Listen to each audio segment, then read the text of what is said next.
ಇವತ್ತು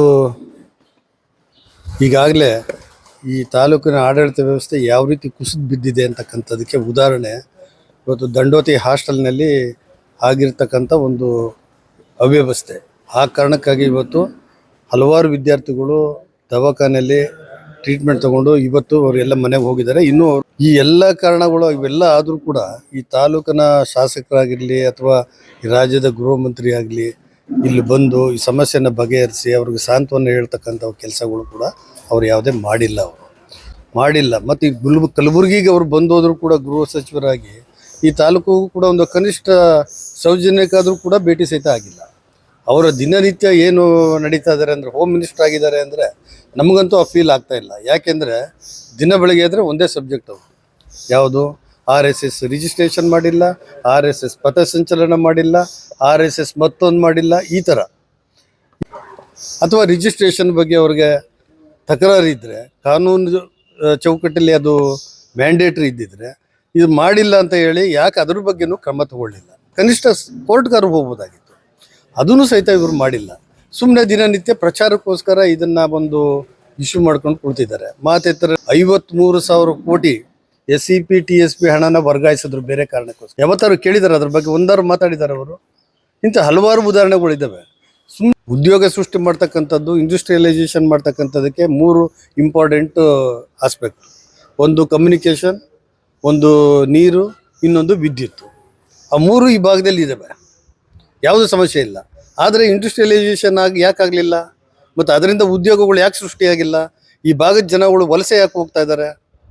ಇದೆಲ್ಲ ಕೂಡ ಅವರು ನೋಡೋದು ಬಿಟ್ಟು ದಿನನಿತ್ಯ ಅವರು ಬೇರೆ ಕೆಲಸಕ್ಕೆ, ಬೇರೆ ವಿಚಾರಗಳಲ್ಲಿ ಅವರು ತೊಡಗಿಸ್ಕೊಂಡಿದ್ದಾರೆ. ಹಾಗಾಗಿ ಯಾರು ವಲಸೆ ಹೋಗಿರ್ತಾರೋ, ಯಾರು ಸತ್ತಿರ್ತಾರೋ, ಯಾರು ವಿದೇಶಗಳಿಂದ ಬಂದಿರ್ತಾರೋ, ವಿದೇಶಿ ಪ್ರಜೆ ಇರ್ತಾರೋ, ಇಂಥವ್ರು ತೆಗೀರಿ ಅಂತಕ್ಕಂಥದ್ದು SIR. ಆದ್ರೂ SIR ಮಾಡ್ತಾರೆ ಅಂದರೆ ಇದು ದಲಿತ ವಿರೋಧಿ, ಅಲ್ಪಸಂಖ್ಯಾತರ ವಿರೋಧಿ. ಸುಮ್ಮನೆ ಅದು ಅಪೀಸ್ಮೆಂಟ್ ಅಂದರೆ ಈ ಓಲೈಕೆ ರಾಜಕಾರಣ ಮಾಡೋಕ್ಕೋಸ್ಕರ, ವೋಟ್ ಬ್ಯಾಂಕ್ ಮಾಡ್ಕೊಳ್ಳೋಕ್ಕೋಸ್ಕರ ಬಳಸ್ತಕ್ಕಂಥದ್ದು ಇದು. ಆದರೆ ಈ ಮೂಲಕ ತಮ್ಮಲ್ಲಿ ಮನವಿ ಮಾಡ್ಕೊಳ್ಳೋದು ಏನು ಅಂದರೆ, ಜನಗಳು ತಮ್ಮ ಹಕ್ಕನ್ನು ಬಿಟ್ಕೊಡ್ಬಾರ್ದು, ಯಾವುದೇ ಸಮುದಾಯದವರಿರಲಿ. ಅದಕ್ಕೆ ಏನು ದಾಖಲೆ ಕೇಳಿದ್ದಾರೆ ಅದನ್ನು ಕೊಡಬೇಕು.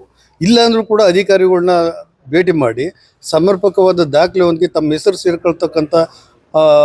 ಸೇರಿಸ್ತಕ್ಕಂಥ ಜವಾಬ್ದಾರಿಯಿಂದ ಅವರು ಕೂಡ ಮಾಡಬೇಕಾಗ್ತದೆ. ಈ ಅವಕಾಶಗಳು ಯಾರೂ ಕಳ್ಕೊಬಾರ್ದು. ಅದೇ ರೀತಿ ಅಧಿಕಾರಿಗಳಲ್ಲಿ ನನ್ನ ವಿನಂತಿ ಏನು ಅಂದರೆ, ಸರ್ಕಾರ ಬರ್ತವೆ ಹೋಗ್ತಿರ್ತವೆ, ಯಾರ್ಯಾರು ನಾಯಕರು ಬರ್ತಾರೆ, ಇರ್ತಾರೋ ಹೋಗ್ತಾರೋ, ನೀವು ನಿರಂತರವಾಗಿರ್ತೀರಿ. ನೀವು ಕಾನೂನು ಚೌಕಟ್ಟಲ್ಲಿ ಕೆಲಸ ಮಾಡಬೇಕು. ನಿಮ್ಮ ಕರ್ತವ್ಯನ ಜವಾಬ್ದಾರಿಯುತವಾಗಿ ಕಾನೂನುಬದ್ಧವಾಗಿ ನಿರ್ವಹಿಸಬೇಕು ಅಂತ ಹೇಳಿ ಈ ಮೂಲಕ ತಮ್ಮಲ್ಲಿ ಅವ್ರನ್ನ ಕೇಳ್ಕೊಡ್ತೀನಿ. ಈಗ ನಾನು ಪಕ್ಷದ ರಾಜ್ಯ ರಾಜಕಾರಣಿನಲ್ಲಿ ಇದ್ದೀನಿ, ಪಕ್ಷದಲ್ಲಿ ಇದ್ದೀನಿ. ನನಗೆ ಒಂದು ಕರ್ತವ್ಯಗಳು, ಜವಾಬ್ದಾರಿ ಫಿಕ್ಸ್ ಮಾಡಿದ್ದಾರೆ. ಕಲಬುರಗಿನಲ್ಲಿ ಪಕ್ಷ ಸಂಘಟನೆ ಮಾಡ್ತಕ್ಕಂಥ ಜವಾಬ್ದಾರಿ ಹೊರಿಸಿದ್ದಾರೆ. ಆ ಕಾರಣಕ್ಕೋಸ್ಕರ ನಾನು ಈ ಭಾಗದಲ್ಲಿ ಕೆಲಸ ಮಾಡ್ತಾ ಇದ್ದೀನಿ. ಪಕ್ಷದ ಚುನಾವಣೆ ಸಂದರ್ಭದಲ್ಲಿ ಇದೆಲ್ಲ ಬರ್ತದೆ, ಆಕಾಂಕ್ಷಿ ಇದೇನೋ ಟಿಕೆಟ್ ಕೊಡ್ತಾರೋ ಬಿಡ್ತಾರೋ ಅಂತಕ್ಕಂಥದ್ದು ಆ ಸಂದರ್ಭ ಬರ್ತದೆ. ಈ ಸಂದರ್ಭ ಅಲ್ಲ ಇದು. ಪಕ್ಷ ಸಂಘಟನೆ ಮಾಡ್ತಕ್ಕಂಥದ್ದು SIR ಅಲ್ಲಿ ನಮ್ಮ ಮತದಾರರುಗಳು, ಯಾರೇ ಮತದಾರರುಗಳು ಡಿಲೀಟ್ ಆಗ್ದಂಗೆ ನೋಡ್ಕೊಳ್ತಕ್ಕಂಥದ್ದು, ಮತ್ತು ಬೇರೆ ಬೇರೆ ವಿದೇಶಿ ಪ್ರಜೆಗಳು ಇರಲಿ, ಮತ್ತು ಬೇರೆ ಕಡೆ 2 ಡೂಪ್ಲಿಕೇಶನ್ ಎಲ್ಲೋ ಇದ್ದವ್ರು ಬಂದು ಇಲ್ಲಿ ಮತದಾರ ಲಿಸ್ಟಲ್ಲಿ ಸೇರಿಸ್ತಕ್ಕಂಥ ಇವನ್ನ ತಡಿತಕ್ಕಂಥದ್ದು ಕೆಲಸ ನಾವು ಮಾಡಬೇಕಾಗ್ತದೆ. ಕಾನೂನುಬದ್ಧವಾಗಿ ಆ ಥರ ಕಂಡು ಬಂದಾಗ ಸರ್ಕಾರದ ಅಧಿಕಾರಿಗಳ ಗಮನಕ್ಕೆ ತಂದು ಸರಿಪಡಿಸ್ತಕ್ಕಂಥ ಕೆಲಸ ನಾವು ಮಾಡಬೇಕು. ಆ ಕೆಲಸದಲ್ಲಿ ಇದ್ದೀನಿ ನಾನು.